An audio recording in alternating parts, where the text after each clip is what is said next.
friends, welcome to VV Trends. இன்னைக்கு நம்ம சேனல்ல ஒரு நவராத்திரி ஸ்பெஷல் பச்சை பயிறு வச்சு வடை, அதுக்கப்புறம் பச்சை பயிறு வச்சு இனிப்பு சுண்டல், அதே பச்சை பயிறு வச்சு பாயாசம் ரெசிபி ரொம்ப ஹெல்தியாக எப்படி செய்கிறதுன்னு பார்க்கலாங்க. அதுக்கு முன்னாடி இந்த சேனலை நீங்கள் ஃபர்ஸ்ட் டைம் பார்க்குறீங்கன்னா மறக்காமல் சப்ஸ்கிரைப் பண்ணிவிட்டு பக்கத்தில் இருக்க பெல் ஐக்கானை ப்ரெஸ் பண்ணிக்கோங்க. ஃபஸ்ட்டு நம்ம பச்சை பயிறு வடை எப்படி செய்கிறதுன்னு பார்க்கலாங்க. ரொம்ப இன்ட்ரெஸ்டிங்காக இருக்கும். இந்த வீடியோ ஸ்கிப் பண்ணாமல் வாட்ச் பண்ணுங்கள். இப்போது நான் பச்சை பயிறு 1 கப் எடுத்திருக்கேங்க. இதை ஒரு பவுலில் ட்ரான்ஸ்ஃபர் பண்ணிக்கலாம். இன்னொரு பவுலில் பச்சரிசி 1/4 கப் எடுத்திருக்கேன். நீங்கள் எந்த கப்பில் அளக்குறீங்களோ அதே கப்பில் 1/4 கப் பச்சரிசி. இதை ரெண்டுமே தனித்தனியாக நல்லா வாஷ் பண்ணிவிட்டு நான் ஊற வைக்க போகிறேன். ஒரு சின்ன டிப், இப்போ உங்களுக்கு ஊற வைக்கிறதுக்கு டைம் இல்லைன்னா நீங்கள் வார்ம் வாட்டர் வெதன்னு இருக்கிற தண்ணியில் ஒரு 4 மணி நேரம் ஊற வச்சிங்கன்னா சூப்பராக ஊறிடுங்க. இப்போ 4 hours ஆகிடுச்சு. இப்போ பாருங்கள், நல்லா பருப்பு அரிசி ரெண்டுமே ஊறி வந்துருச்சு. இப்போ இதை அரைக்க ஸ்டார்ட் பண்ணலாம். இப்போது நான் 2 பச்சை மிளகாய் எடுத்திருக்கேன், 1/2 டேபிள் ஸ்பூன் சீரகம், ஒரு சின்ன துண்டு இஞ்சி. இது 3மே மிக்ஸி ஜாரில் மாற்றிக்கலாம். இது கூட நான் ஊற வச்சுருக்கிற பச்சரிசி அதையும் போட்டுட்டு கொஞ்சமாக தண்ணி ஊற்றுங்க. தண்ணி நிறைய சேர்க்கக்கூடாது, கொஞ்சமாக தண்ணி ஊற்றி ஃபஸ்ட்டு இது எல்லாமே சேர்த்து நல்லா ஃபைன் பேஸ்ட்டாக அரைச்சி ரெடி பண்ணி எடுத்துக்கலாம்.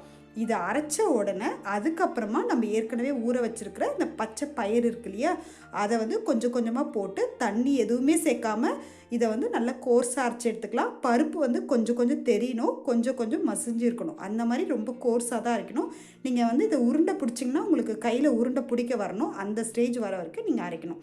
அவ்வளோதாங்க. இப்போ இது கூட பொடியாக நறுக்குன்னு வெங்காயம் சேர்த்துக்கலாம். இந்த வடைக்கு நீங்கள் சின்ன வெங்காயம் கிடச்சா சேர்த்துக்கோங்க, ரொம்ப எக்ஸலண்ட்டாக இருக்கும். அப்புறம் நான் சின்ன சின்னதாக தேங்காய் ஆட் பண்ணியிருக்கிறேன், கொத்தமல்லி, அதுக்கப்புறமா கடைசியாக இதுக்கு தேவையான உப்பு. இது எல்லாமே சேர்த்துட்டு நல்லா மிக்ஸ் பண்ணிக்கலாங்க. இதில் நீங்கள் பச்சை மிளகாய் வேணான்னா நீங்கள் காஞ்ச மிளகாவும் சேர்த்துக்கலாம். அதுக்கப்புறம் கருவேப்பிலை, இதெல்லாம் நம்மளோட சாய்ஸ் தான். இது எல்லாமே சேர்த்துட்டு நீங்கள் நல்லா உருண்டை பிடிச்சி பாருங்கள், கரெக்டாக வருது. இப்போ ஆஸ் யூஷுவல் நம்ம மசால் வடைலாம் தட்டுவோம் இல்லைங்களா, அதே மாதிரி தான் ஓரளவு கொஞ்சம் தின்னாக தட்டிக்கோங்க. இப்போ எண்ணெய் காஞ்சிருச்சு. நம்ம வடைலாம் போட்டு மீடியம் ஹீட்டில் தான் வச்சு எடுக்கணும். இப்போ இதில் அரிசிலாம் சேர்த்துருக்கிறதுனால நல்ல வெளியில் சூப்பராக கிறிஸ்பியாகவும் உள்ளே சாஃப்டாகவும் ரொம்ப நல்லாயிருக்குங்க. பச்சை பயிரில் நிறைய ப்ரோட்டீன் இருக்குது, நம்ம எல்லாருக்குமே தெரியும். இது கொலஸ்ட்ரால்லாம் நல்லா கம்மி பண்ணும்.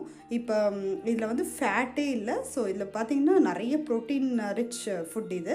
ஸோ எப்போவுமே செய்கிற வடையை விட இது ரொம்ப ஹெல்த்தியாக இருக்குங்க. நீங்களும் உங்கள் வீட்டில் கண்டிப்பாக ட்ரை பண்ணி பாருங்கள். இது நல்ல மீடியம் ஹீட்டில் வச்சு எல்லா வடையும் நான் கொஞ்சம் கொஞ்சமாக போட்டு நல்லா பொரித்து எடுத்துக்க போகிறேன். நான் 1 கப்பு பச்சை பயிறு தான் போட்டேன். அதில் எனக்கு கிட்டத்தட்ட 15 வடை கிட்ட கிடச்சிதுங்க. எப்போவுமே சாப்பிட்ற வடையை விட இது ரொம்ப வித்தியாசமான டேஸ்ட்டில் ரொம்ப எக்ஸலண்ட்டாக இருக்குங்க. நீங்களும் உங்கள் வீட்டில் இந்த வடையை கண்டிப்பாக ட்ரை பண்ணி பார்த்துட்டு உங்கள் குழந்தைங்களுக்குலாம் கொடுக்கலாம். நெக்ஸ்ட்டு நம்ம பச்சை பயிறு வச்சு இனிப்பு சுண்டல் எப்படி செய்கிறதுன்னு பார்க்கலாங்க. அதுக்கு பச்சை பயிறு 1 கப் எடுத்திருக்கேன். இதை ஃபஸ்ட்டு ஒரு பேனில் மாற்றிட்டு நல்லா ட்ரை ரோஸ்ட் பண்ணணும். இது ட்ரை ரோஸ்ட் பண்ணும்போது ரொம்ப கேர்ஃபுல்லாக பண்ணுங்கள். மீடியம் ஹீட்டில் வச்சு மட்டும் பண்ணுங்கள், ஏன்னா டக்குன்னு கலர் மாறிடும்.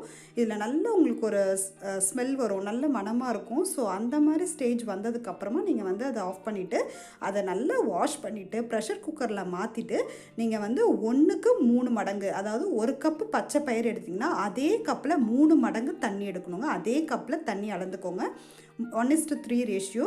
ஸோ இந்த அளவுக்கு தண்ணி ஊற்றிட்டு அதை ப்ரெஷர் குக்கரில் போட்டுட்டு கரெக்டாக 4 விசில் மீடியம் ஃப்ளேமில் இதை குக் பண்ணணும். ஏன்னா நம்ம ஊற வைக்கலை, அதனால் உடனே குக் பண்ணுறதுக்கு நான் 4 விசில் வைக்கிறேன். இப்போ பாருங்கள், நல்லா குக் ஆகிடுச்சு. பருப்பாக நல்லா தெரியணும். இப்போ நல்லா தண்ணி வடிகட்டிட்டு நான் ஒரு பிளேட்டில் ஆற வச்சுருக்கிறேன்.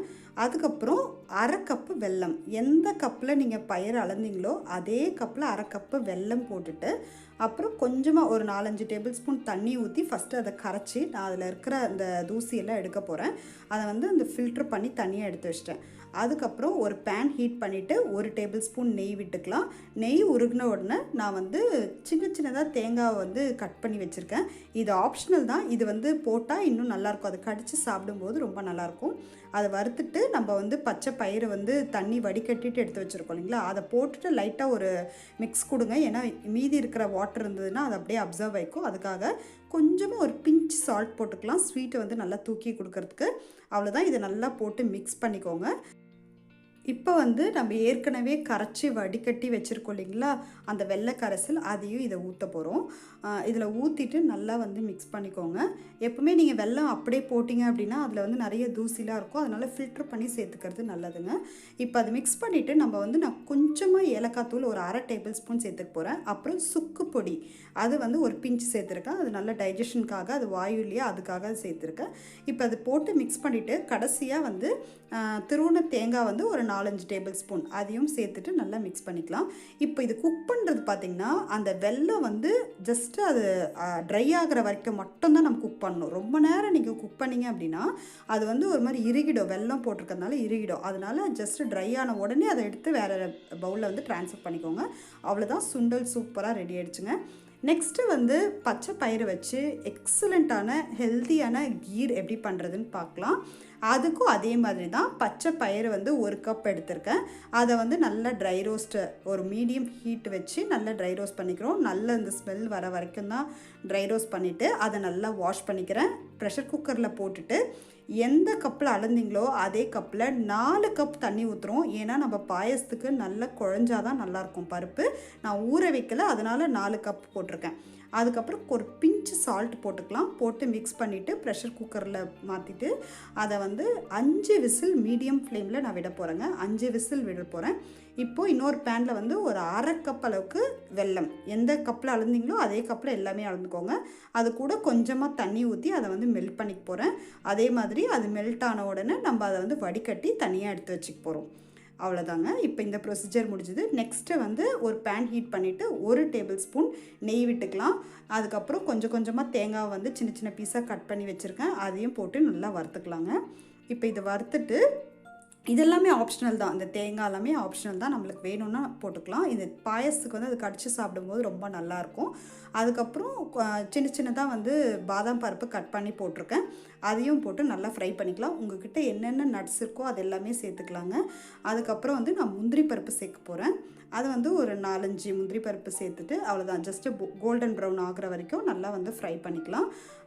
அதுக்கப்புறம் நான் காஞ்ச திராட்சை சேர்த்துக்க போகிறேன்.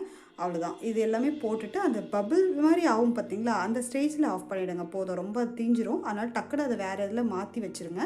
அப்புறம் அதே பேனில் நான் வந்து ஏற்கனவே காய்ச்சிற பால் வந்து ஒரு 200 ml கிட்ட விட்டுருக்கேங்க.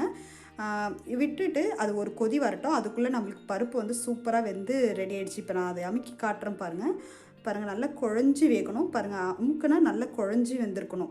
சுண்டலுக்கு வந்து கொஞ்சம் பருப்பாக இருக்கணும், ஆனால் இதுக்கு நல்லா குழஞ்சி தான் வெந்திருக்கணும். இப்போ அது அப்படியே ஒரு கொதி வந்த உடனே இதை எடுத்து அதில் ஊற்றிட்டு பாலோடு சேர்ந்து இந்த பருப்பும் கொஞ்சம் நேரம் வேக போகுது. அவ்வளோதான். இப்போ இந்த பாலோடு சேர்ந்து கொதிக்கும் போது தான் நல்லா வந்து பைண்டாகும். இப்போ அது நல்லா கொதிக்கிடும். ஒரு பக்கம் நான் இது கூட சுண்டலுக்கு நம்ம பச்சை பயிறு வேக வச்ச தண்ணி இருக்கு இல்லைங்களா, அதை வந்து இது கூட ஊற்ற போகிறேன். இது ஆப்ஷனல் தான், உங்களுக்கு வேண்டானா விட்டுருங்க. இது வந்து ரசம், குழம்பு அந்த மாதிரி வச்சுக்கோங்க. பாயசத்தில் ஊற்றுறதுனால ரொம்ப டேஸ்ட்டாக ரொம்ப எக்ஸலண்ட்டாக இருக்குங்க. இப்போ இதோடு சேர்ந்து ஒரு 5 மினிட்ஸ் கொதிக்கிட்டோம். நான் வந்து இது கூட ஒரு 1/2 டேபிள் ஸ்பூன் ஏலக்காய் தூள் சேர்த்துக்க போகிறேன்.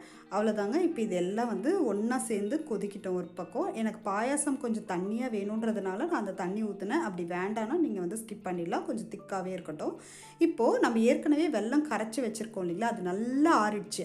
ஆறினதுக்கப்புறமா இதை வந்து தீ கம்மி பண்ணிவிட்டு ஊற்றுங்க. அப்படி இல்லைன்னா வேறு அடுப்பில் மாற்றி வச்சுட்டு ஊற்றுங்க.